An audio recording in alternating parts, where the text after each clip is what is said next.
டெல்டாவில் விவசாயிகளுக்கு ஆதரவாக நம்முடைய தலைவர் சொன்னதன் பேரில் தஞ்சாவூர்ல போய் ஒரு போராட்டத்தில் கலந்து கொண்டு பேசினேன். கிட்டத்தட்ட 22 நிமிஷம் பேசியிருக்கிறேன். நான் கூட நான் பேசுனதை வச்சுதான் ஏதோ கைது செய்ய வந்திருக்கிறாங்கன்னு நினைச்சேன். அன்னைக்கு காலைல 8 மணிக்கு காவல்துறை என்னுடைய வீட்டுக்கு வந்தாங்க. அப்ப நான் பேப்பர் படிச்சுட்டு இருந்தேன், தொலைக்காட்சி பார்த்துட்டு இருந்தேன். என்னுடைய உதவியாளர் வந்து சொன்னார், இந்த மாதிரி தஞ்சாவூர்ல இருந்து வந்திருக்கிறாங்க போலீஸ். நான் போய் முடிப்பட்டேன், சரி கைது பண்ண வந்திருக்கிறாங்க. நான் உடனே யோசிச்சு பார்த்தேன், நேற்று என்னெல்லாம் பேசினேன். டம்மி முதலமைச்சர்னு சொன்னேன்.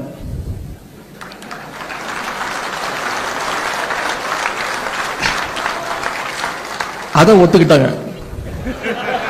அது எந்த ரியாக்ஷனும் இல்லை. கேடு கெட்ட அரசு அமைஞ்சிருக்கு, ஒரு வெக்கங்கெட்ட அரசு அமைஞ்சிருக்கு, இதெல்லாம் சொன்ன. இதற்கெல்லாம் எந்த ரியாக்ஷனும் இல்லை. இதுக்குதான் கைது பண்ண வந்திருக்காங்கன்னு நான் நினைச்சிட்டு இருக்கேன். என்ன சொன்னேன், இது என்ன அப்படி பேசிட்டேன்? டம்மி முதலமைச்சர், வெக்கங்கெட்ட அரசு, கேடு கெட்ட அரசு, எதற்கும் துப்பு இல்லை, தைரியம் இல்லை, விவசாயிகளை இப்படி நடு ரோட்ல விட்டுட்டீங்க. வேற எதுவுமே நான் சொல்லல.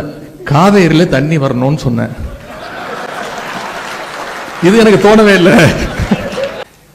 அவ கூட கைதாகி வண்டியில் ஏறும்போது பத்திரிகையாளர்லாம் கேட்டாங்க, இந்த கைதை நீங்க எப்படி பாக்குறீங்க?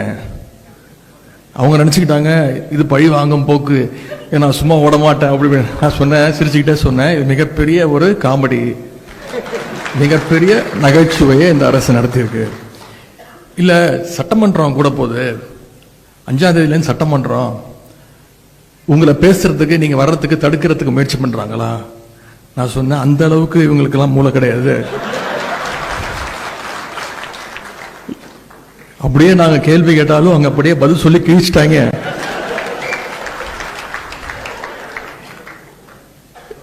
யாரு அமைச்சர்னு யாருக்குமே தெரியாதுங்க. யாரு சட்டமன்ற உறுப்பினர் இப்ப வரைக்கும் யாருக்குமே தெரியாது. ஏன்னா வேற ஒரு துறைக்கு நம்ம பதில் கேட்டோம்னா வேற ஒரு துறை அமைச்சர் பதில் சொல்றாரு.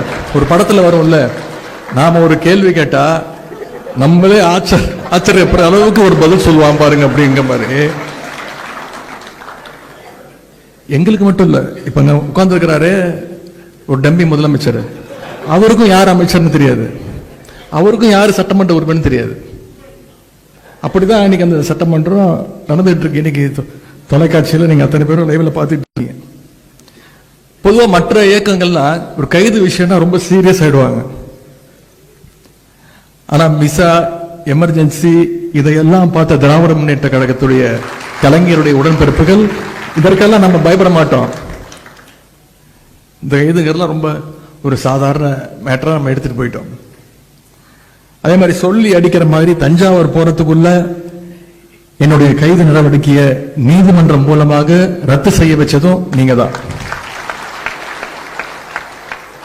ரொம்ப முக்கியமா ஆளுங்கட்சியே போய் கோர்ட்ல போய் சொன்னாங்க, எதிர்கட்சி தலைவரை போய் கைது பண்ற ஐடியாலாம் எங்களுக்கு இல்ல, விசாரிச்சுட்டு விட்டுருவோம். நான் சொன்னேன், ஏங்க நேத்து நைட்டு தான் தஞ்சாவூர் இருந்து வந்தேன், சொல்லியிருந்தா நான் அங்கேயே தங்கி இருப்பேன். இப்படி மக்களுடைய வரி பணத்துல எனக்கு 2 மீட்டிங் வேற இருக்கு இன்னைக்கு, அதையும் கெடுத்துட்டீங்க. போகும்போது நானு சேகர் பாபு அவர்கள், திரு சரவணன் ஒரு ஜாலியா ட்ரிப் போற மாதிரி தான் போனோம். ஆனா மாசு அவர்கள் கிட்டத்தட்ட 7-8 பேர் ஜாலியா பேசிக்கிட்டு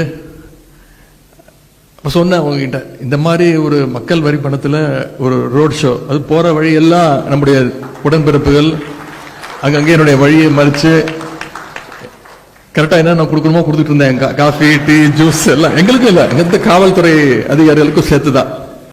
இப்படி ஒரு ரோட் ஷோ நடத்துறதுக்கு இந்த அரசு நமக்கு எந்த செலவுமே இல்லாம மக்கள் வரி பணத்துல நாம ஒரு ரோட் ஷோ நடத்திருக்கிறோம்.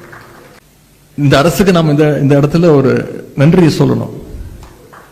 தேர்தலுக்கு அப்புறம் கொஞ்சம் சோர்ந்து போயிருந்த நம்முடைய உடன்பிறப்புகள் இந்த டம்மி அரசு, டம்மி ஆட்சியாளர்கள் அவங்களுடைய செலவால, அவங்க பண்ண வேலையால மறுபடியும் நம்ம பழைய ஃபார்முக்கு உடன்பிறப்புகளா நம்ம இன்னைக்கு திரும்பி இருக்கோம்.